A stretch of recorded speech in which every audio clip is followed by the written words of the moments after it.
Bonjour à tous, bien-aimés. Je vous invite à une lecture dans Éphésiens chapitre 5, et je vais lire dans la version du Semeur.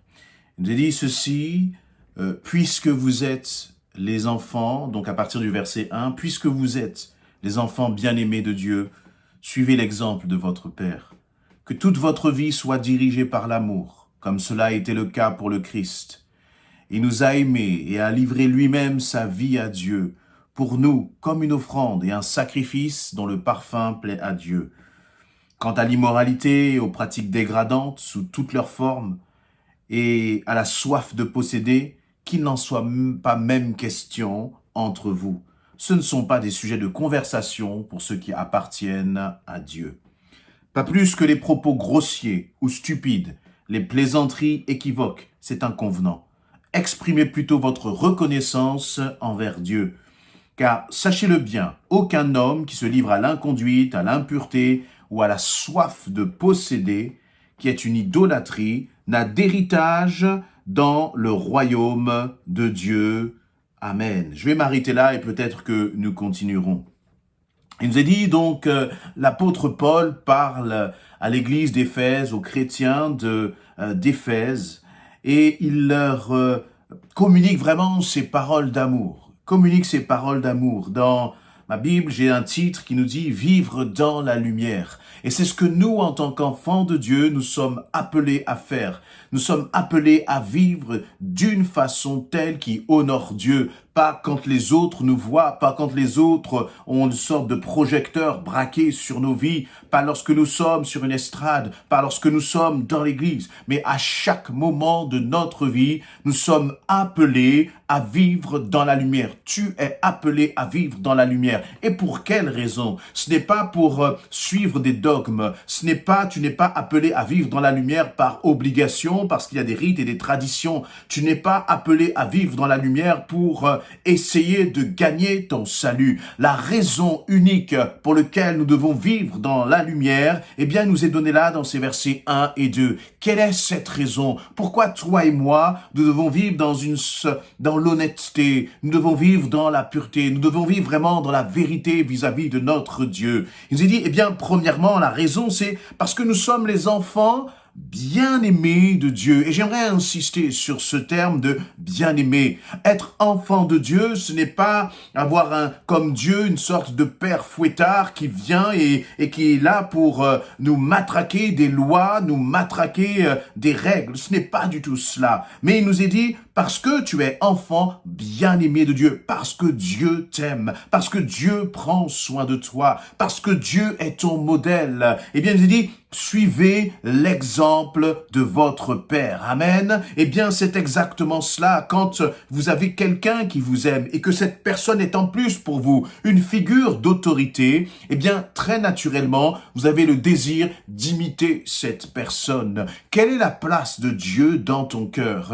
Est-ce que tu as un rapport d'amour avec Dieu? Est-ce que tu considères et que tu réalises vraiment que tu es enfant bien-aimé de Dieu? Ou est-ce que pour toi, Dieu n'est qu'un celui qui va commencer à te donner des règles que tu dois observer? Il nous est dit, suivons l'exemple de notre Père. Pourquoi? Eh bien, parce que nous sommes enfants bien-aimés de Dieu. Et nous voulons imiter notre Dieu. Nous voulons avoir le cœur du Père. Nous voulons agir selon le cœur du Père. Non pas encore une fois pour suivre des lois, mais c'est une question d'amour. Nous voulons honorer notre Père à travers notre attitude, à travers notre désir de marcher dans la sainteté, de marcher dans la pureté. Et c'est pas pour gagner notre salut. Parce que si tu es enfant de Dieu, si tu es enfant bien-aimé de Dieu, eh bien, tu es déjà sauvé. Le salut t'est déjà acquis. Et donc, tu n'agis pas, tu ne te comportes pas bien pour obtenir le salut. Tu es déjà sauvé.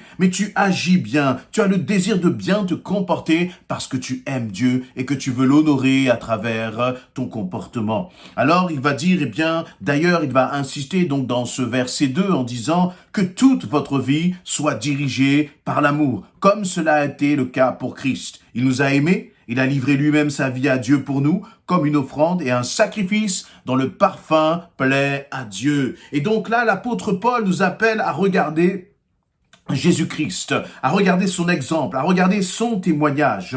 Et qui nous est-il dit? Premièrement, il va dire que toute ta vie doit être dirigée par l'amour. Tu ne dois pas suivre Dieu par crainte, par peur, que si tu ne fais pas, j'allais dire, tes prières, si tu ne jeûnes pas, si tu ne lis pas ta Bible, tu as comme la peur d'avoir une sorte de condamnation sur ta vie. Tu ne dois pas donner ta dîme ou ton offrande ou de l'argent pour le fonctionnement de l'Église parce que tu as peur que de ne pas recevoir la bénédiction. Mais au contraire, la seule chose qui doit motiver ton cœur, qui doit motiver tes actions, c'est l'amour de Dieu. Il dit que toute votre vie soit dirigée par l'amour. Et dans cette dimension d'amour, il n'y a pas de culpabilité. Il n'y a pas de servir, par exemple, dans ton église parce que, tu as peur du regard des autres. Tu as comme une sorte de domination de la part de tes autorités. Mais tu dois tout faire par amour et par amour pour Dieu, par amour pour le Seigneur, comme pour dire Seigneur, je t'aime et à travers ce service,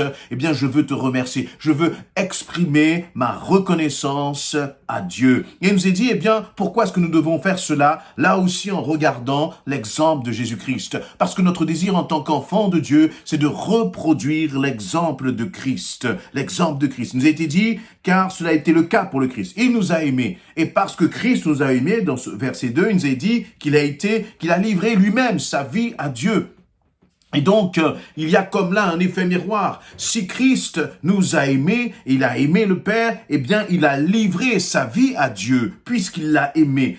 Nous aussi, parce que j'aime Dieu, je lui livre ma vie, je lui livre mon temps, je lui livre mon argent, je lui livre mes biens, je lui livre mes désirs, et que toute ma vie soit tournée vers Dieu, parce que j'aime Dieu. Et c'est ainsi que nous manifestons notre amour pour le Père. Le Père nous a aimés, et comme il nous a aimés, il a donné son Fils pour nous. Et nous aussi, nous aimons le Père. Et comme nous aimons le Père, nous donnons aussi notre propre vie en retour. Et nous le faisons, il le dit, précisé, pour nous, comme une offrande et un sacrifice dont le parfum plaît à Dieu. Donc lorsque tu donnes au Seigneur, lorsque tu t'investis pour le royaume de Dieu, lorsque tu vis justement dans cette vie de sainteté, tu le fais non pas comme quelque chose qui te peine, comme quelque chose qui te frustre, mais tu offres vraiment ta vie à Dieu comme un cadeau. Comme un cadeau, et ce qui est intéressant, c'est ce terme dont le parfum plaît à Dieu. Dieu aime cela. Dieu aime cette dimension justement de don de soi pour l'éternel, de don de soi sans rien attendre en retour. Nous ne donnons pas à notre Dieu pour recevoir une bénédiction. Nous ne donnons pas à notre Dieu pour recevoir quelque chose en retour. Nous ne donnons pas à notre Dieu parce que nous disons, si j'investis dans le royaume de Dieu, je recevrai en retour. Ce n'est pas cela la motivation qui doit être la motivation de ton cœur. La motivation de ton cœur, c'est uniquement l'amour de Christ. C'est uniquement parce que tu aimes Dieu que tu fais. C'est parce que tu aimes Dieu que tu agis ainsi. C'est parce que tu aimes Dieu que tu donnes ta dîme ou ton offrande. Dire que je vais donner par exemple ta dîme ou mon offrande, comme ça je vais recevoir, est selon moi une mauvaise motivation. La motivation unique, c'est de dire Seigneur, à travers cela, que cela puisse servir ton royaume et ta justice. Que des hommes, des femmes soient touchés à travers ce don que je fais, ce don de soi, ce don en argent, ce don quel qu'il soit, quelle que soit la forme qu'il aura, tout doit être motivé par l'amour. Amen. Verset 3, il nous est dit, quant à l'immoralité, aux pratiques dégradantes sous toutes leurs formes et à la soif de posséder, qu'il n'en soit pas même question entre vous. Ce ne sont pas des sujets de conversation pour ceux qui appartiennent à Dieu. Et là aussi, il y a cette dimension de quelle est notre conduite, quelle est ta conduite, quelle est ta façon de s'exprimer, quels sont les mots, les paroles qui sortent de ta bouche. Et là, l'apôtre Paul va être extrêmement clair. Voyez, très souvent, on parle de la grâce, de l'amour immérité de Dieu. Et comme, on est aimé de Dieu et qu'on a cet amour immérité, cela ne doit pas excuser une attitude où on se comporterait n'importe comment devant notre Dieu. Notre vie doit être encore une fois ce parfum qui plaît à Dieu. mais si tu marches dans le péché, si tu pratiques le péché, si tu marches dans l'immoralité, si tu vis dans des pratiques dégradantes sous toutes leurs formes, il nous est dit, si tu as même une soif de posséder, donc le fait de vouloir plus, le fait de convoiter les richesses, eh bien, cela n'est pas à la gloire de Dieu. Il nous dit, mais qu'il n'en soit pas même question entre vous, c'est-à-dire que ce ne doit même pas être des sujets de conversation. Quand on entend des évangiles de la prospérité et je ne sais quoi encore, où l'homme regarde à moi, comment moi je vais amasser, comment moi je vais avoir plus, ou même on voudrait presque se servir du royaume de Dieu pour avoir plus, comment je vais utiliser la Bible pour avoir plus, pour posséder plus. Eh bien la Bible, je crois, est très clairement contre cela. Lorsque l'on regarde la vie des disciples, ce sont des hommes qui ont vécu d'une façon vraiment où toute leur vie était tournée vers Dieu. Ils n'essayaient pas d'amasser, mais ils étaient plus dans l'attitude de donner pour bénir. Et l'apôtre Paul va être extrêmement clair,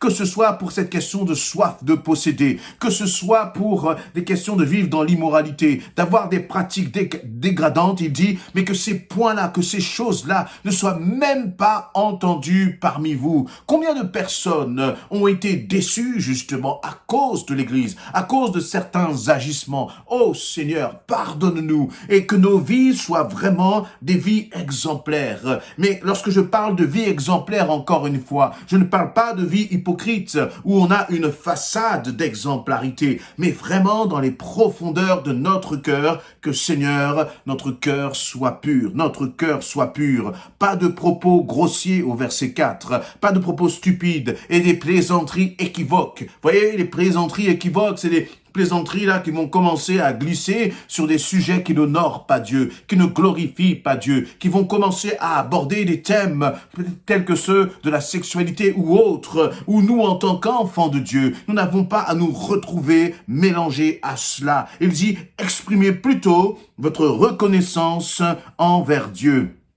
Et je terminerai avec ce verset 5 qui nous dit « Car sachez-le bien, aucun homme qui se livre à l'inconduite, à l'impureté, à la soif de posséder, qui est une idolâtrie, n'a d'héritage dans le royaume du Christ et de Dieu. » Et là, la parole est claire. Nous pouvons invoquer toute la grâce de l'Éternel, mais la parole est claire. Notre Dieu nous aime, mais il est aussi un Dieu juste qui jugera sévèrement l'inconduite, l'impureté, la soif de posséder. Il dit que tous ceux qui s'attachent à cela, tous ceux qui se livrent à ces choses-là, n'auront pas d'héritage dans le royaume de Dieu. Et donc, on a l'impression que si tu veux essayer de posséder ici-bas, eh bien, tu es en train de perdre ton héritage dans le royaume de Dieu. Et donc, pour avoir cet héritage dans le royaume de Dieu, il faut être plutôt dans une attitude, Seigneur, je veux bénir. Seigneur, je veux donner. Seigneur, je veux encourager. Je veux qu'à travers mes paroles, les uns et les autres soient fortifiés. Je veux donner de mon temps pour le royaume de Dieu.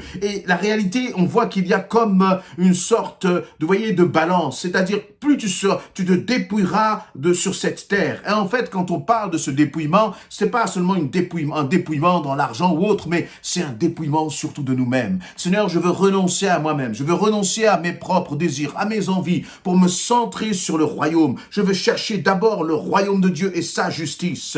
Et plus nous allons diminuer, et plus Christ va croître en fait en toi, plus tu vas diminuer, plus Christ va grandir en toi, prendre de la place en toi, changer ta mentalité, ta façon de penser. Et bien sûr, ces paroles, elles s'adressent aussi à moi. Et plus moi, je vais diminuer, plus Christ va croître, et plus mon héritage sur cette terre, de toute façon, va diminuer, et plus mon héritage dans le royaume de Dieu va grandir. Œuvrons pour notre héritage qui est éternel, un héritage qui s'inscrit dans l'éternité, et ayons cette conduite pure, ayons cette conduite sainte, que dans ta vie, que dans ta maison, que là où tu te trouves, il ne soit même pas cité une quelconque inconduite, impureté ou soif de posséder, comme nous le dit le verset 5 de ce chapitre, parce que cela est salutaire. C'est une question de salut. Je l'ai dit en introduction que tu ne vas pas gagner ton salut, en fait, en ayant une bonne conduite. Tu gagnes ton salut par ta foi en Jésus-Christ. Mais par contre, ce qu'on voit là dans ce verset 5, c'est que ce salut qui a été chèrement acquis par le sang précieux de Jésus-Christ, eh bien, je peux le perdre à cause d'une mauvaise conduite. Ça veut donc dire que je ne gagne pas mon salut par ma conduite, mais je peux perdre mon salut à cause d'une mauvaise conduite. Alors soyons des enfants de lumière, des hommes et des femmes qui marchons vraiment dans l'intégrité avec notre Seigneur. Amen.